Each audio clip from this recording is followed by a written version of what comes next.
Bonjour à tous, bienvenue pour cette rencontre organisée en partenariat avec la revue L'Éléphant.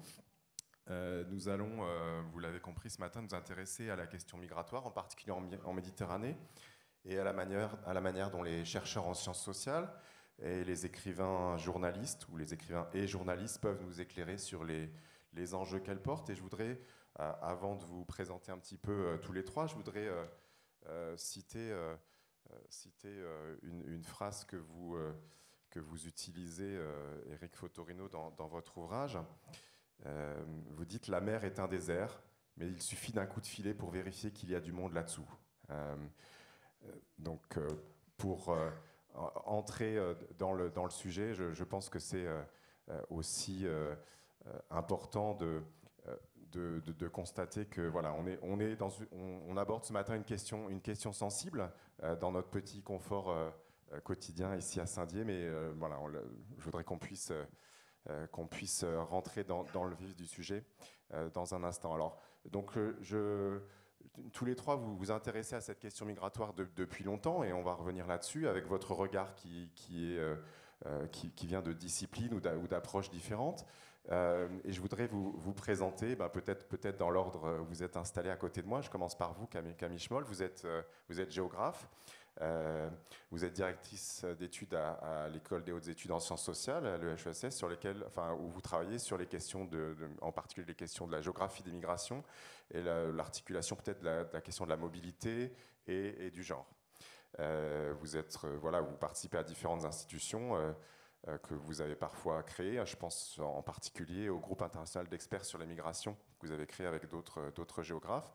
Et vous avez publié en 2020, déjà il y a 2 ans, un livre qui vient tout juste de recevoir un prix ici à Saint-Dié. Et donc tout à l'heure, il y aura la remise officielle de ce prix à l'Hôtel de Ville si vous voulez poursuivre. Donc c'est un livre qui s'intitule « Les damnés de la mer, femmes et frontières en Méditerranée » qui est paru à la Découverte, avec peut-être une référence soit à l'International, soit à Frantz Fanon, ou les deux, vous nous direz peut-être éventuellement. Donc, qui a reçu le prix du livre de géographie des lycéens et des étudiants de classes préparatoires et de licence.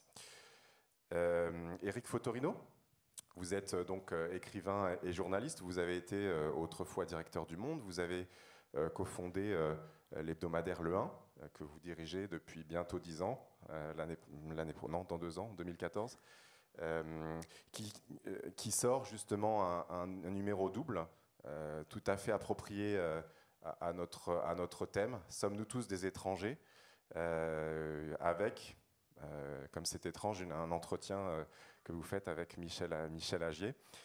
Et puis un autre numéro, voilà, c'est un 2 en 1 cette semaine, sur la cartographie. Alors, vous avez publié de nombreux romans, une quinzaine je crois, qu'on trouve en folio en particulier, et reçu plusieurs prix, en particulier le prix Femina, le prix des libraires. Et un de vos derniers romans s'appelle Mohican, est paru chez Gallimard en 2021. Et vous venez de publier chez Philippe Ray un livre dont vous allez peut-être nous parler plus précisément aujourd'hui, qui s'appelle La pêche du jour, qui vient tout juste de sortir. Michel Agier, vous êtes anthropologue, vous aussi directeur de recherche à l'EHESS et également à l'IRD, l'Institut de recherche pour le développement. Et vos recherches portent en particulier sur les relations entre la mondialisation, l'exil, les lieux et les conditions de l'exil, et puis la formation de nouveaux contextes urbains. Donc voilà, des questions aussi qui nous intéressent. Vous avez notamment dirigé un programme qui s'appelait Babel, je pense qu'il est maintenant terminé, et dont le résultat a été publié. Alors je crois que c'était 7 volumes au départ, ça a été regroupé en poche aux éditions Point, Babel, enquête sur la condition migrante, dans lequel il y a, je crois, Camille Schmoll, vous écrivez aussi.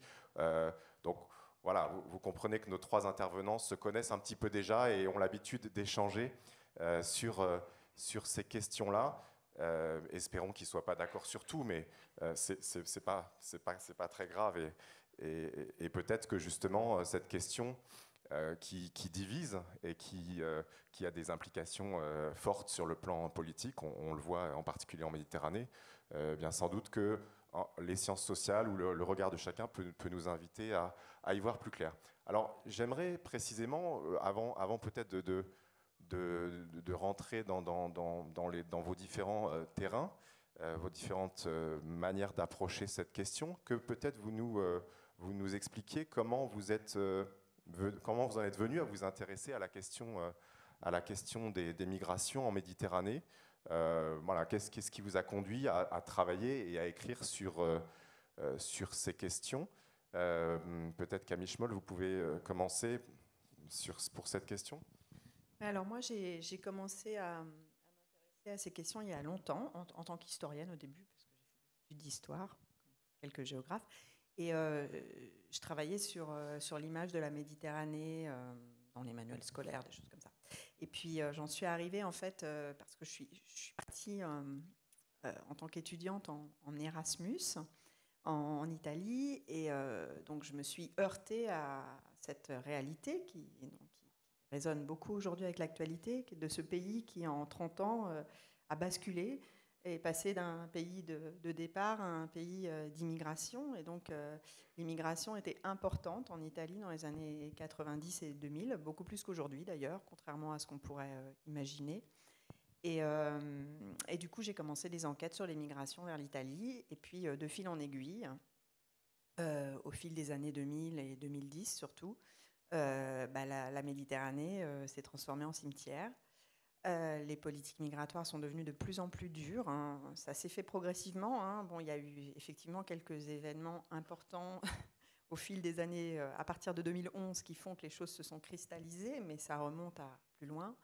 Et du coup, j'ai été amenée à écrire de plus en plus sur cette transformation de la Méditerranée qui, de lieu de passage, de circulation, ce que j'avais observé au début, hein, c'était surtout sous cet angle que je regardais les choses dans les années 90-2000, est devenu un espace mortifère, une nasse. On va parler aujourd'hui. Très bien. Éric Fotorino, vous, comment vous en êtes venu à travailler sur ces questions? J'imagine que pour le 1, vous êtes amené à traiter différents sujets, mais sans doute ce sujet-là vous a interpellé particulièrement? Oui, alors c'est vrai que depuis 8 ans, on a dû consacrer une quinzaine de numéros aux migrants et Camille nous avait fait l'honneur de participer à un de ces numéros et je me souviens encore de ce qu'elle disait sur la présence de femmes et d'enfants dans ces bateaux. C'était des choses assez nouvelles que vous nous aviez apprises et Michel, lorsqu'il avait publié ce gros livre, Un monde de camps, on avait aussi travaillé sur cette fixation que certains appelaient comme ça, dans certains pays du Sud et qui après se déplaçaient, ces traversées terribles.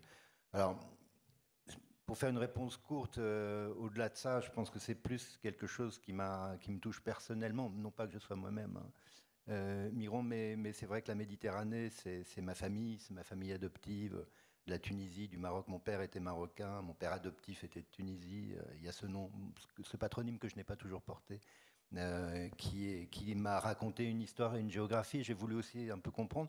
Et puis, dans ma famille adoptive, il y avait, que j'ai toujours ressenti comme tel, même quand j'étais un petit garçon, il y avait ce sentiment d'exil très fort que je ressentais chez eux. Je ne comprenais pas bien ce que ça voulait dire. Et ils parlaient toujours de là-bas. Et ce là-bas, c'était le sud de la Tunisie, Gafsa, les mines de phosphate, etc. Donc, il y avait ça, mais presque comme une sorte d'impensé, vous voyez ce que je veux dire? Et c'est quand je suis devenu journaliste que je suis allé beaucoup en Afrique, beaucoup en Amérique du Sud, beaucoup dans des ailleurs. Et ces ailleurs, pour moi, c'était toujours une manière de me confronter à l'autre et de voir aussi ce que l'autre voyait dans mes yeux de ce que je représentais. Voilà, donc effectivement, là, c'est les 80 ans de l'apparition de l'étranger de Camus. On s'est réinterrogé dans le 1 sur qu'est-ce que c'est que la notion d'étranger. Et le Covid nous a montré que l'étranger, ça peut être Michel, ça peut être Camille à côté de moi. Donc voilà, tout ça, c'est des notions qui bougent et moi qui me bouleversent assez. Voilà. Et puis vous nous rappelez par l'histoire de votre famille que les flux migratoires en Méditerranée, ils ont une histoire qui n'est aussi du nord vers le sud. Enfin, il y a des flux bien sûr. C'est dans les deux sens. L'histoire est longue pour ça. Alors Michel Agier, sur cette question de ce qui vous a conduit à travailler sur la condition migrante. Alors c'est une longue histoire aussi et que je vais résumer. Je pourrais dire tout de suite, en réponse aussi à la condition migrante à travers la Méditerranée que ce qui m'a poussé à faire quelque chose qui soit une forme de recherche engagée dans les problématiques de nos sociétés. C'est, comme le dit un géographe-cartographe, Nicolas Lambert, dans un remarquable travail cartographique, 55 000 morts en Méditerranée depuis la création de l'Europe de Schengen, depuis 1993. Et l'accoutumance qu'ont les sociétés européennes avec ce chiffre qui est là, qui n'arrête pas d'augmenter, et qui donc me touche comme nous sommes tous touchés par ça, à la fois ces morts et la capacité que nous avons à supporter de vivre avec tous ces morts à côté de nous. Qu'est-ce qui fait que eux peuvent mourir sans que nous en fassions le deuil, comme le dit très bien Judith Butler? C'est leur forme d'indésirabilité ou le fait qu'ils nous font peur et que nous préférons ne pas les voir plutôt que les voir arriver. Et donc c'est ça qui m'a mobilisé depuis le début, avant que ce chiffre-là arrive. L'année 2011, avec les premiers grands naufrages les plus tragiques, on va dire, en Méditerranée. L'année 2013, l'octobre 2013, l'année 2015, avec ces 2 naufrages de au moins 1000 noyés dans chacun des naufrages. Tout ça est une espèce d'alerte permanente qui fait qu'on est obligé de s'interroger sur ce que j'appelle le dérèglement anthropologique. Il y a un dérèglement climatique, mais sur le fond, je pense qu'il y a aussi, et surtout pour comprendre celui-ci, le dérèglement anthropologique. Pourquoi est-ce que nous acceptons tant de violence autour de nous et comment est-ce qu'on peut sortir de ça? C'est ça un peu mon engagement sur cette question, et après beaucoup de terrain et beaucoup d'enquêtes, mais ça c'est autre chose. Alors précisément, et on reviendra peut-être tout à l'heure sur cette idée de la peur ou de l'indésirabilité. Michel Agier, je profite que vous ayez le micro pour vous demander justement quelle est votre approche de cette question. Vous êtes anthropologue et chercheur en sciences sociales. Et donc, quelle est la spécificité de votre approche par rapport à cette question de la condition migrante? Je dirais d'abord que c'est une approche non nationale ou qui critique le nationalisme épistémologique, comme l'a dit déjà Ulrich Beck. C'est une approche qui se pose dans un lieu qui est à la fois très local, qui est celui de l'ethnographie, et très transnational ou global, qui est celui finalement de l'anthropologie au sens fort, de l'humain dans toute son universalité et dans toute sa place dans le monde, c'est-à-dire le cosmos. J'ai appelé conditions cosmopolites des gens qui étaient dans des situations de migrants qu'on n'associe pas du tout au beau cosmopolitisme qu'on a généralement considéré comme le cosmopolitisme des élites. Là, c'est un cosmopolitisme populaire, quotidien. Camille a aussi élaboré là-dessus à partir de ses enquêtes à Naples. Et donc, c'est ça l'appréhension que j'en ai, c'est-à-dire, comme l'ont dit d'autres anthropologues avant moi, on peut être dans plusieurs sociétés en même temps et on peut être dans plusieurs cultures en même temps. Donc le point central, si on veut comprendre ces dynamiques-là et la violence, c'est à la fois dans l'observation sortir de ce nationalisme épistémologique et dans l'observation observer la puissance ou peut-être la faiblesse, mais les retours de puissance de la territorialité nationale et de la politique nationale et ce que ça fait comme violence à ces mobilités qui, elles, ne sont pas forcément situées dans un lieu, dans une nation, dans un État. Donc dépasser les frontières, pas seulement des disciplines, mais là, pour le coup, les frontières en Méditerranée ou entre les pays pour toucher du doigt la réalité de cette condition. Alors, Éric Fotorino, vous choisissez, j'hésite à utiliser ce terme, mais est-ce que c'est la fiction que vous utilisez? Je ne sais pas si c'est votre livre n'est pas étiqueté, et peut-être c'est pas la peine de l'étiqueter, mais pourquoi choisir ce mode d'écriture où vous mettez en scène un dialogue entre 2 personnages? Pourquoi spécifiquement ça et pas un travail de reportage tel que celui que vous faites par ailleurs? En fait, depuis longtemps, dans le 1, ces dernières années, on a tout fait. On a fait des reportages, des enquêtes, des portraits, des analyses, des entretiens. On a tout fait pour raconter cette condition des migrants, cette violence que Michel Agier vient de décrire. Et si vous voulez, moi je me sens impuissant quand même face à ça. C'est-à-dire que bon, on envoie des mots les plus intelligents possibles, les plus précis possibles. On essaie de décrire au mieux des situations. Et dans mon journal, il y a toujours eu cette volonté que la fiction rentre pour élucider le réel. Et par exemple, dans des premiers numéros qu'on a fait sur les migrants, c'était en 2014, j'avais publié un poème de Marguerite Yourcenar, 1953, Lampedusa. Et on avait le sentiment que j'avais eu la chance d'envoyer Marguerite Yourcenar à Lampedusa la semaine d'avant pour qu'elle raconte la situation des migrants, le regard des migrants, etc.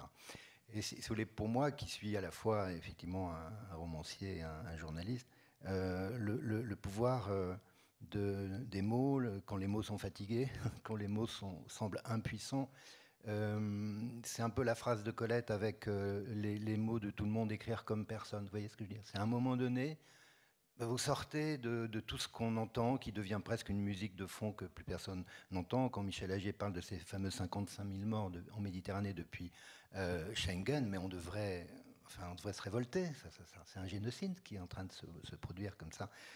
Et donc, en fait, pour être très sincère, c'est très difficile d'expliquer a posteriori ce qu'on a fait dans une sorte d'élan incertain et non prémédité. Je veux dire par là que ce texte, La pêche du jour, je l'ai écrit un soir entre minuit et le matin, tout simplement. Parce qu'un soir, j'allais dormir, pour tout vous dire. J'avais éteint mon ordinateur, j'avais éteint mon bureau. Et j'ai 3 mots qui me sont passés dans la tête, comme ça, confusés comme des oiseaux noirs, vous voyez. Et ces mots, c'était le yéménite plus fin que la bonite. Et quand vous lavez les dents, vous avez ces mots dans la tête, vous n'allez pas dormir, en fait. Donc j'étais fatigué, mais j'ai quand même rallumé mon bureau, j'ai rallumé mon ordinateur, je me suis mis devant l'écran qui était bleu comme la Méditerranée la nuit. J'ai mis une page blanche et ce dialogue est né.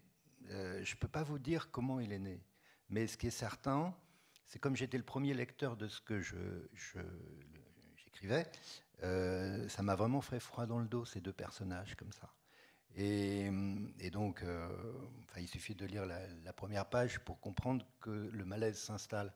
Et en fait, c'était fin juin 2021, je me suis trouvé avec ce texte, il faisait 60 000 signes, 70 000 signes, et je l'ai laissé dans mon ordinateur pendant 2 mois, sans même le relire, comme ça je l'ai laissé. Je savais qu'il était là. Et puis 2 mois plus tard, je l'ai lu, je l'ai relu, et comme je ne savais pas du tout ce que j'allais en faire, je l'ai envoyé à des confrères italiens et espagnols parce que j'ai considéré qu'ils étaient plus près de moi que moi de ces réalités que je racontais. En fait, je me suis rendu compte que j'avais dépeint une société cannibale et que je suis allé juste un petit peu plus loin que le réel, pas beaucoup plus loin. Et effectivement, quand le client ou la cliente dit et là vous avez quoi? Du malien en bon état, pas très bon état, etc. C'est pas très loin de ce qu'on fait. Et en fait, la fiction, elle a ce côté un peu transgressif que j'ai voulu lui donner. Et lorsque Jacques Weber, après, quand je l'ai publié dans le 1 au mois de décembre, donc Jacques Weber s'est emparé de ce texte pendant des mois. Et tout d'un coup, j'ai entendu ma voix à travers sa voix, à travers ses colères, à travers son émotion aussi. Et ça a donné autre chose. Donc, si vous voulez, ce que je veux dire, c'est par rapport au travail très sérieux que peut faire Camille ou Michel, je ne dis pas que ce n'est pas un travail sérieux, mais ça se situe encore ailleurs. C'est-à-dire, c'est une sorte probablement de colère qu'il y avait en moi et de sentiment d'impuissance qu'ont fait tous ces journaux. Et finalement, qu'est-ce que ça change? Ça me fait penser à Tabarly quand il disait, quand il était au milieu de l'océan, toute cette eau et rien à boire.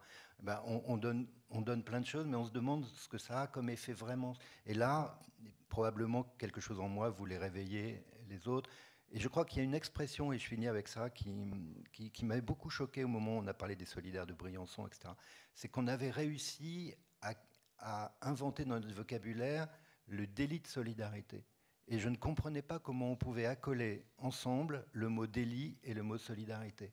Quand vous avez des jeunes Africains qui traversent les Alpes italiennes, qui descendent dans la vallée de la Roya en t-shirt, en sandales ou en chaussures à moitié trouées, en jean, il fait moins 17 degrés, que la personne qui lui tend la main soit répréhensible et condamnable, j'avoue que, et c'est pour ça qu'on avait fait ce numéro du 1 fin décembre qui s'appelait « Sommes-nous encore humains ?» Tout simplement parce que, vous voyez, donc voilà, c'est ça que j'ai voulu faire. Donc je prétends pas, c'est pas du tout œuvre scientifique, c'est pas du tout même journalistique, mais c'était simplement quelque chose qui est remonté, voilà, comme un jaillissement. Mais on comprend bien aussi la complémentarité entre ce que vous qualifiez de sérieux et ce qui le serait moins. Voilà. Et quand vous parlez de ce délit de solidarité, ça me rappelle une phrase que vous écrivez, Camille Schmoll, vous parlez de l'imbrication de la compassion et de la répression. Et je pense qu'on est aussi dans cette logique-là. Alors, est-ce que vous, Camille Schmoll, vous pouvez nous dire justement quelle est votre approche de cette, comment vous travaillez et puis ensuite, on pourra peut-être donner quelques exemples de ces migrantes avec lesquelles vous vous êtes entretenues. Comment vous avez travaillé? Vous nous avez parlé de votre expérience en Italie. Donc, quelle est votre approche de cette question? Je suis une géographe de terrain, donc je fais des enquêtes finalement assez proches de celles que fait Michel, des enquêtes ethnographiques. Ça n'a pas été si facile que ça, enfin en tout cas au départ, de considérer que les géographes pouvaient faire aussi de l'ethnographie, mais voilà, c'est des enquêtes par immersion assez longues. Donc je m'y reprends à plusieurs reprises en général et voilà, donc dans de ce que Michel aussi d'ailleurs a appelé, le travail est très influencé par le travail de Michel, des lieux frontières, donc des lieux où à un moment donné se concentrent ces dynamiques frontalières très fortes, effectivement ces dynamiques frontalières qui créent de la répression mais qui créent aussi de la compassion, puisque en fait les deux sont articulés, c'est-à-dire en fait le fait qu'aujourd'hui, les personnes qui traversent la Méditerranée soient des sujets humanitaires, donc des personnes voilà, qui soient dans des camps, par exemple, dans des centres de rétention, dans des situations extrêmement difficiles, souvent en demande d'asile. En fait, c'est complètement lié à la politique des frontières aussi. C'est-à-dire c'est des personnes comme vous et moi qui auraient pu migrer autrement, mais qui, du fait d'une politique extrêmement agressive et dure, se retrouvent dans des situations humanitaires. Donc ça, c'était important de faire le lien entre les deux. Et donc, mon travail s'est basé en fait sur la description de ces situations de frontières, donc immersion, description, donc passer du temps avec les gens, à les écouter, à les observer, et surtout avec les femmes, puisque l'idée, c'était aussi de faire émerger cette figure féminine de la migration qui avait été complètement mise de côté dans le récit. Et là, je reviens à la question de la fiction. Parce qu'en fait, les premiers écrits qui m'ont aussi un peu rassurée sur mon terrain, c'était des écrits justement de fiction, des pièces de théâtre, des romans, des nouvelles, comme Lina Prosa, Marine Diagne, etc., qui mettaient en scène en fait des femmes migrantes. Et au départ, c'était les seules figures ces figures fictionnelles auxquelles je pouvais me raccrocher dans mon travail d'enquête de terrain, parce qu'en fait, dans les travaux de terrain scientifique, disons, existant, on en parlait peu ou on n'en parlait pas. Et donc là, ça m'a amené, sur la piste donc, de ces femmes migrantes, ça m'a amené à questionner aussi la question du récit. Quand le récit est-il possible? Quand le récit de la migration est-il possible? Et quand est-il impossible? Et puis, sur la question aussi de la mort, sur laquelle on peut revenir encore, c'est-à-dire que non seulement c'est une hécatombe, mais en plus, les femmes, dans cette hécatombe, sont encore plus vulnérables pour différentes raisons, qui ont trait aux questions de genre, qui font que souvent, elles subissent encore plus de violence. La trajectoire est violente. Et puis, il y a plein d'aspects en fait, de la trajectoire qui fait que la mortalité des femmes en route est encore plus élevée que celle des hommes. Et donc, les femmes avec lesquelles moi, je me suis entretenue, c'est des femmes qui vivent, mais les hommes aussi d'ailleurs, avec cette présence, cette omniprésence de la mort. Et de ce point de vue-là, moi, je trouve que en fait, nos travaux de recherche, ils sont vraiment très complémentaires avec ce que fait Éric Fotorino. Éric Fotorino, dans son livre, il exprime une colère qu'on aimerait tellement pouvoir aussi parfois exprimer. Alors moi, j'essaie de rester dans mon ethos de chercheuse, mais je pense que ça transparaît quand même un petit peu. C'est-à-dire cet engagement, il est là aussi parce que c'est insupportable, comme l'a dit Michel. Michel Agier, est-ce que vous, dans vos travaux, vous avez aussi eu l'occasion peut-être d'aller travailler, alors peut-être depuis l'Europe ou depuis la Méditerranée, mais est-ce que vous avez eu la possibilité aussi d'aller en amont pour interroger ou interviewer des personnes et essayer de comprendre ce qui pouvait les amener dans ce parcours? Oui, alors en fait, mon parcours, pour le reprendre au début, commence en Colombie avec les populations déplacées qu'on appelle les desplazados de la violence. Et donc, c'est les déplacés internes. Et j'étais à une époque où le Parlement colombien avait décidé d'attribuer, de reconnaître la catégorie de desplazados et donnant lieu à certains droits, notamment le droit à la scolarité des enfants, le droit de résidence, etc. Donc c'était le début aussi d'une prise de conscience de cette catégorie-là de déplacés internes. Et ce qui m'a semblé, je me suis un peu,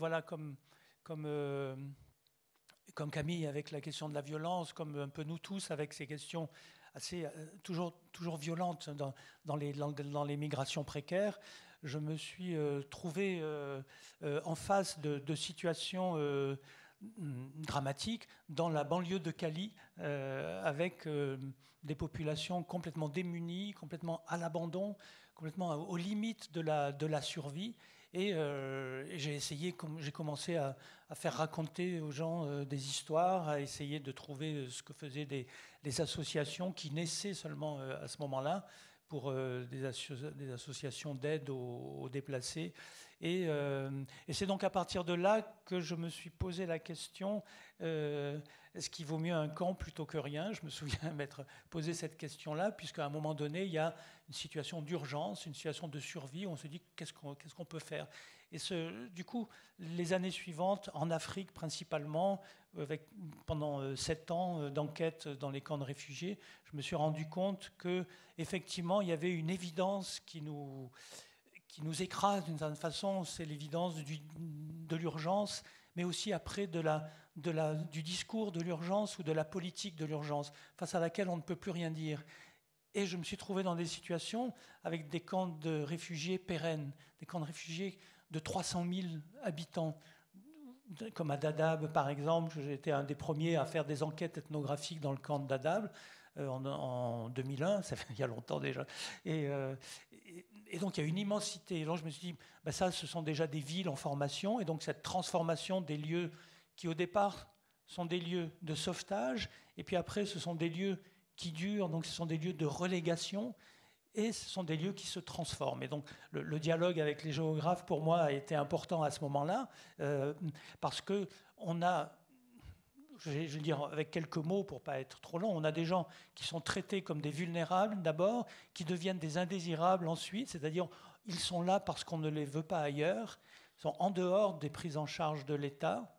Les organisations humanitaires s'impliquent, les organisations internationales, le HCR, s'impliquent là-dedans et découvrent ou peuvent découvrir qu'ils font une politique de gouvernement des indésirables, comme je l'ai écrit à ce moment-là, c'est-à-dire qu'il y a une espèce de piège dans lequel nous nous trouvons tous, avec au départ un renoncement des États, une expulsion, une exclusion de populations de plus en plus nombreuses en Afrique, mais aussi en Asie. Vous voyez bien, prenez la situation des Rohingyas par rapport à la Birmanie, par exemple, les énormes camps de réfugiés qu'on a maintenant en dehors de la Birmanie. On a ces situations-là où, de toute évidence, on dit on ne peut pas faire autrement, et puis cette situation se pérennise, et elle se transforme, et elle dure, et des choses vont vers une espèce de pourrissement, vers une espèce d'abandon et de pourrissement complet, ou bien vers des transformations, parce que les gens qui sont là sont des gens qui veulent se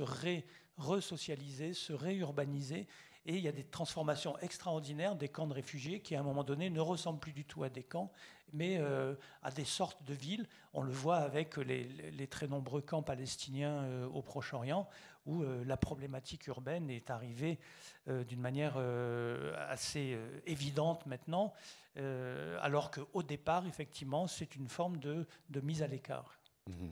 Alors, toujours peut-être sur cette question du parcours ou de la parole des migrants, je voudrais vous poser la question, Éric Fotorino. Donc, on a parlé de ce dialogue entre un pêcheur grec et puis une personne qui n'est pas vraiment située, mais qui pourrait être n'importe lequel d'entre Avec un nous. nous. Voilà. Ouais. Est-ce que dans cette nuit où vous avez jeté ça sur le papier, sur votre écran, est-ce que vous vous êtes posé la question à un moment donné justement d'introduire peut-être une troisième personne qui serait le migrant, qui pourrait éventuellement s'exprimer? Est-ce que vous vous êtes posé cette question ou est-ce que ça vous a apparu Il me semble qu'il s'exprime à travers le corps, à travers ces corps inertes. Ils sont là, ils parlent. Un corps inerte, ça parle beaucoup. Donc, pour moi, il a la parole tout le temps, en fait, même si elle est indirecte. Mais ce que j'ai trouvé intéressant et un peu effrayant, c'est que lorsque j'ai publié ce texte, il n'y avait pas encore la guerre en Ukraine. Et moi, je m'interroge toujours sur qu'est-ce que c'est qu'un migrant. Vous voyez, quand j'étais jeune journaliste au Monde, mes premiers reportages, c'était en Éthiopie. Et l'Éthiopie de Mengistu, donc régime marxiste-léniniste, et j'ai suivi des déplacés, comme dirait Michel, on ne les appelait pas comme ça. Il y avait eu une politique de ce qu'on appelait de villagisation, c'est-à-dire que les paysans qui étaient réfractaires, on les regroupait et on les emmenait à 2000, 3000 kilomètres. Évidemment, la plupart mouraient.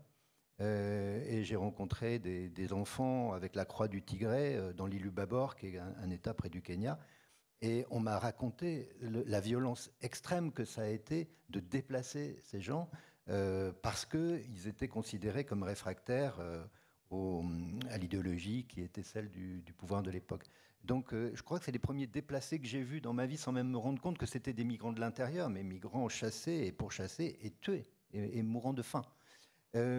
Alors après, non, je parlais de l'Ukraine parce que à travers tout ça, effectivement, j'essaie de faire surgir un visage, le visage de l'autre, le visage du migrant. Qui c'est le migrant? Est-ce que c'est nous? Est-ce que c'est eux? Parce que nous-mêmes, on est déplacés, au sens où on se déplace de nous quand on est face à des gens qui eux-mêmes sont déplacés. L'Ukraine, pour moi, ça a été vraiment quelque chose de terrible dans la perception. Je veux dire par là qu'on a inventé ou réinventé le racisme humanitaire. Mais ça fait tout à fait écho à ce que Michel Agier écrit. Je pense en particulier à une phrase que vous écrivez: le racisme est une des formes de la naturalisation de l'indésirabilité. Je voudrais peut-être, pour terminer, parce que je vois que le temps passe vite, qu'on revienne peut-être à la question de la traversée. Vous, Michel Agier, comme Camille Schmoll, vous faites souvent référence aux écrits de Patrick Chamoiseau et à travers lui aussi à Édouard Glissant, et en particulier à cette idée du gouffre. De la traversée. Et Camille Schmoll, vous parlez de l'épreuve de la Méditerranée. Qu'est-ce que vous racontent ces femmes de cette épreuve de la Méditerranée? Qu'est-ce qui, pour autant qu'elles souhaitent en parler? Et vous avez des pages où vous précisez justement cette prudence ou ce souci peut-être de le raconter une fois et puis après on n'en parle plus. Ouais, d'autant plus que après j'ai beaucoup échangé avec des psychologues et des psychiatres qui accueillent des personnes en exil, et je me suis rendu compte que, enfin, il y avait beaucoup plus dans ce récit que ce que j'aurais voulu qu'il y ait au départ, et qu'il fallait vraiment peut-être que j'aurais dû prendre encore plus de précautions, parce qu'en fait, effectivement, il y a eu ce récit qui, pour moi, me semblait à un moment donné avoir une valeur presque thérapeutique, mais en fait, enfin cathartique. Mais en fait, qui pouvait aussi rendre impossible d'autres récits ou rendre difficile d'autres récits. Mais bon, c'est encore une autre histoire. Mais en tout cas, pour la Méditerranée, en fait, la Méditerranée, elle est un peu écrasée par la Libye et le désert, puisqu'on parle des déserts ici. Donc, en fait, l'expérience de la Méditerranée, elle est très dure. Moi, je l'ai traitée en termes de géographie sensorielle et émotionnelle. Donc, j'ai beaucoup travaillé avec les femmes sur les émotions et sur les sensations du corps. La faim, la soif... la brûlure, tous ces aspects qui sont très forts quand on est en mer, le rapport aux enfants, la position dans le bateau. On sait que les femmes ne sont pas positionnées au même endroit que les hommes, et que c'est aussi ce qui les rend plus vulnérables.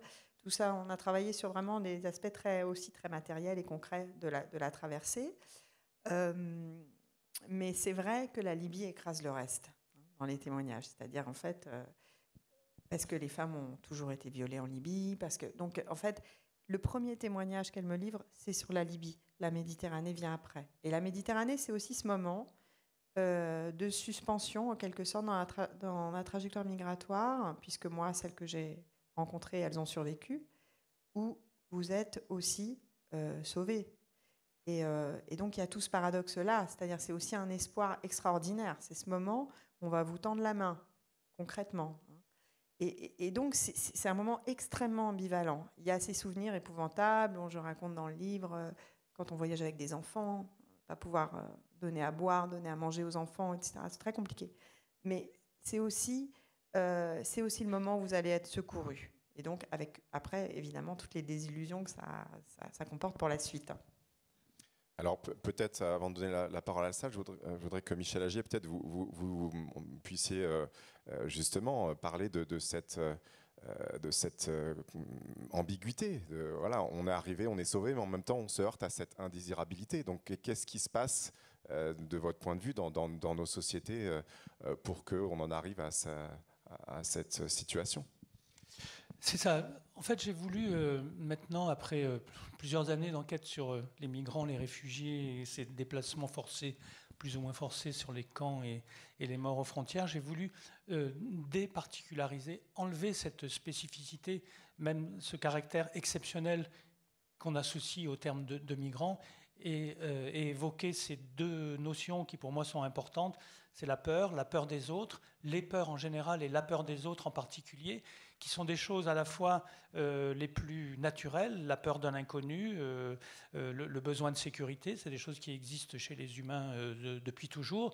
Mais les politiques de la peur, c'est autre chose, c'est-à-dire les usages politiques qui utilisent cette peur pour, sous des allures d'urgence ou d'exception, désigner ce que, à la fin du XIXe siècle, on appelait ces races errantes venant de dehors. Et ces races errantes venant de dehors, c'était la définition qu'on donnait au mot indésirable. Et donc c'est l'autre aspect, c'est-à-dire les indésirables. Quand on enquête sur les migrants, sur les réfugiés, on dit, ce que je disais tout à l'heure, s'ils sont là, c'est qu'on ne les veut pas ailleurs. Mais alors, l'aporie du raisonnement, c'était l'indésirabilité. C'est-à-dire, ben là, on n'a plus rien à dire, simplement qu'ils sont indésirables. Donc j'ai essayé de faire de cette évidence, j'ai essayé d'en faire un concept politique, c'est-à-dire, en fait, cette indésirabilité, c'est quelque chose comme dans les études urbaines, ça date des années 90, 80, même le not in my backyard, le NIMBY, pas chez moi, où vous voulez dans le monde, mais pas chez moi, qu'on a retrouvé en Australie en 2001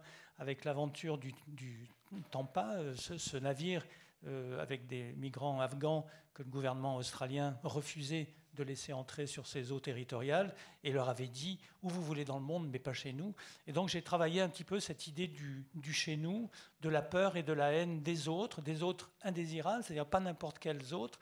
Aujourd'hui, l'altérité peut sembler très belle, charmante, on se connaît mieux dans le monde, on connaît mieux le monde, on connaît mieux les peuples qui existent à l'autre bout de la planète, et pourtant il n'y a jamais eu autant de politiques violentes de l'altérité de la part des gouvernants nationaux, régionaux, locaux, qui font barrage d'une certaine façon à une certaine partie de ces autres. D'où la sédimentation de cette indésirabilité dans le racisme, parce que je crois par exemple en Europe qu'il y a une histoire coloniale et post-coloniale dans laquelle tout au long de cette histoire et jusqu'à aujourd'hui, il y a des groupes, des peuples, des cultures, des individus qu'on ne veut pas voir s'approcher. Et donc ce maintien à distance qui a ce nom d'indésirabilité, je l'associe au développement des peurs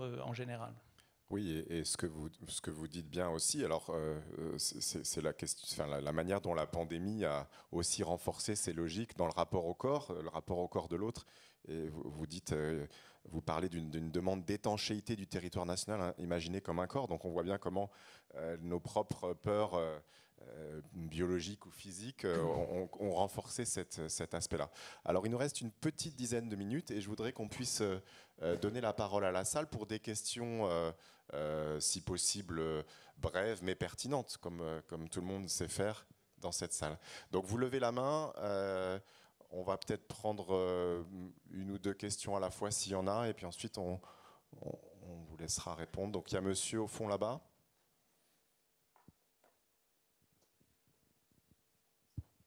Oui, merci. Bonjour, c'est une question pour Camille Schmoll. J'aimerais savoir si c'est un hasard que votre livre porte le même titre qu'un documentaire de Jawad Ralib, le Marocain, qui a fait un documentaire qui s'appelle Les Damnés de la mer. Merci, monsieur. Camille Schmoll. Merci. Alors, moi, c'est au féminin. Mais non, mais pour vous répondre, oui, c'est complètement un hasard. Mais en fait, c'est toujours pareil. Hein, les titres, ils sont dans l'air. Et il y a même eu un livre italien de Guido Nicolosi qui est sorti juste avant mon livre, qui s'appelle Les Damnés de la mer aussi. Donc, voilà, ce sont des titres qui sont dans l'air. Moi, au départ, c'était un titre.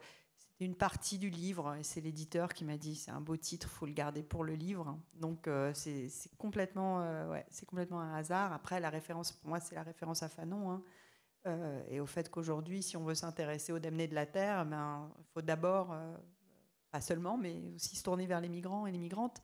Mais après, voilà, c'est un hasard total, et puis c'est un titre qui circule. Je l'ai pas vu, non. Faut le voir. Alors, est-ce qu'on a d'autres questions? Madame, ici devant.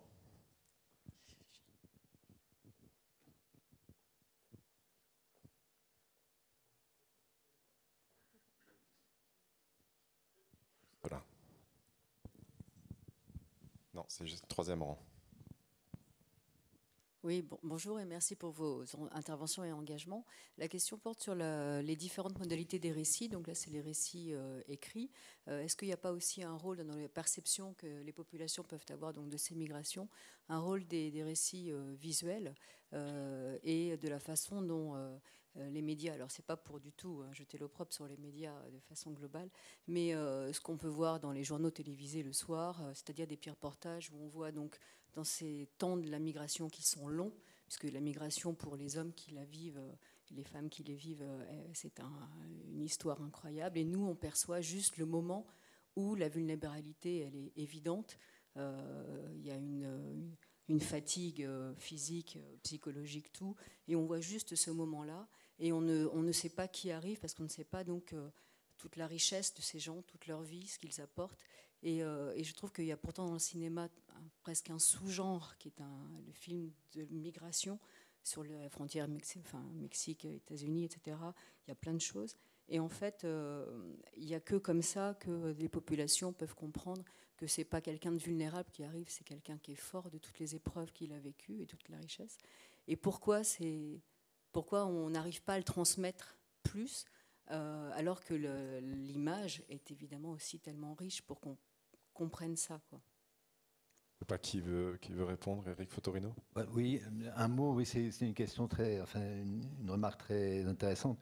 J'allais dire, on a les médias qu'on mérite, et c'est vrai qu'aujourd'hui, les médias, beaucoup guidés par les numériques, les algorithmes, les clics, etc., vont donner une surreprésentation aux photos émotionnelles, le petit Dylan sur la plage avec ses chaussures et son short. Mais ces travaux-là existent. Je voulais vous parler du travail d'un jeune photographe. On a publié ses premières photos, maintenant il en a fait partout, dans le monde, partout, qui s'appelle Samuel Gratacap. Et lui, il a commencé par photographier des migrants à Lampedusa. Il est allé à Marseille, à Gênes, à Lampedusa. Il a remonté, il est allé de plus en plus loin. Après, il est allé en Libye. Il a vu les migrants emprisonnés. Il a eu des témoignages incroyables de gens torturés, d'hommes, de femmes. Et puis après, il est allé au Mali. Enfin, vous voyez, il a fait tout ce travail, et des mois et des mois. On a publié des textes aussi de lui et des photos. Et c'est exactement ce que vous dites, c'est-à-dire qu'on voit bien que souvent ceux qui partent, c'est ceux qui ont la force de partir, ceux qui ont ce moteur, hommes comme femmes. Et il a donné, à travers tous ces reportages qu'il a fait, il a d'une certaine manière modifié l'image qu'on pourrait avoir du migrant quand on a des préjugés. On dit ouais, ils viennent, c'est les damnés de la terre, de la mer, mais qui viennent, c'est les derniers des derniers, c'est des gens miséreux, ils n'ont rien. Mais si, ils portent beaucoup de choses. Et de ce point de vue-là, je ne suis pas un spécialiste, mais je pense que je ferai faire une enquête bientôt sur comment l'Allemagne a pu intégrer 1 million de migrants, parce que un journaliste qui est venu me voir de la Süddeutsche Zeitung il y a quelques semaines m'a dit ça nous a fait beaucoup de bien. J'ai dit ah bon, mais j'entendrais personne en France me dire l'arrivée de migrants, nous on compte on pouvait en avoir encore moins, et on vote Rassemblement national dans des endroits où il n'y a jamais eu de migrants. Donc on voit bien qu'il y a une sorte de schizophrénie bizarre, mais j'aimerais bien comprendre, moi, comment un pays comme l'Allemagne, au-delà des statistiques, de se dire c'est pour la démographie, pour le marché du travail, etc. Donc la fonction d'accueil est forte, mais justement parce qu'il y a le préjugé au départ de est-ce que ces gens sont faibles, est-ce que ces gens sont vraiment des miséreux et qui ne vont rien nous apporter qu'être à nos crochets et prendre le travail, etc. Mais bref, Samuel Grattacap, allez voir, il fait des choses très intéressantes. Et je pense aussi à un autre photographe, un photographe marocain qui s'appelle Seif Kousmaté, je ne sais pas si vous connaissez, qui est pris des photos en particulier du côté donc, du Maroc et de ces deux enclaves de Ceuta et Melilla, qui sont aussi des lieux sans doute intéressants. C'est vrai que par vos travaux, on a beaucoup parlé plus de la Méditerranée centrale, de la Grèce, mais en fait, depuis une vingtaine d'années, on a l'impression que les médias, justement, en raison des accidents et des naufrages qui sont causés, voilà, on passe d'un espace à l'autre, et puis on oublie un peu ce qui se passe jusqu'à ce qu'il y ait un nouveau drame, hein, et il y en a eu un cette année sur ces 6 mètres de murs et de barbelés. On a le temps peut-être pour une dernière question, Madame ici. Si on peut avoir le micro.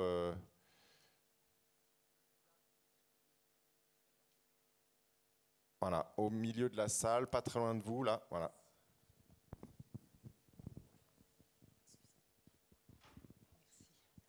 Oui, je voulais savoir si vous aviez suffisamment de recul quant aux populations qui sont par exemple chez nous. Notamment à propos des femmes, j'ai constaté que beaucoup étaient analphabètes parce qu'elles viennent des populations rurales. Est-ce que, hommes comme femmes d'ailleurs, parce qu'il y a beaucoup d'analphabètes aussi, notamment sur l'Afrique de l'Est, que fait-on parce que beaucoup développent des maladies mentales? Est-ce qu'il y a un taux de suicide qui est important? Camille Schmoll. Moi, je ne travaille pas sur... mais il y a beaucoup d'enquêtes, en fait, hein, sur les femmes en France, sur l'accueil, etc.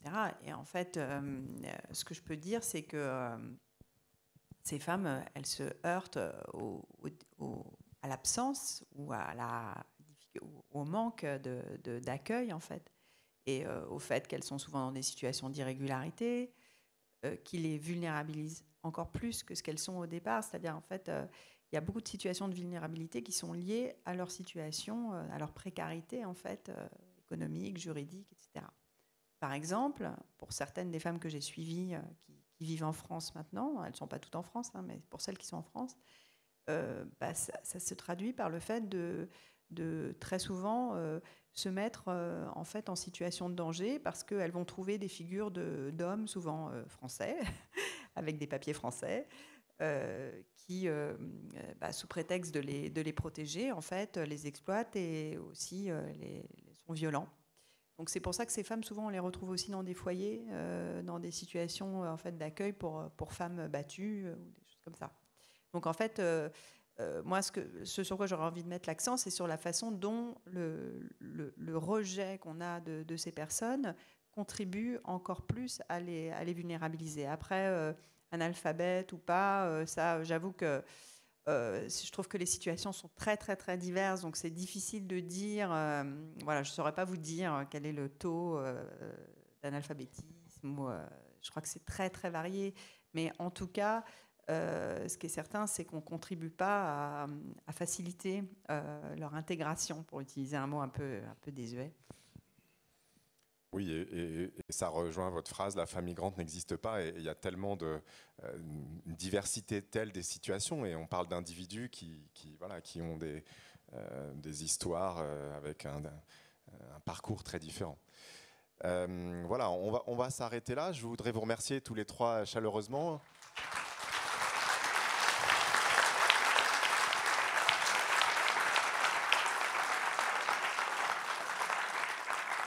Et inviter le public à prolonger tout ça à travers la lecture de ces 3 ouvrages différents mais très complémentaires qui sont disponibles au Salon du Livre. Et puis, vous avez sans doute d'autres opportunités d'écouter nos 3 intervenants et d'assister à la remise du prix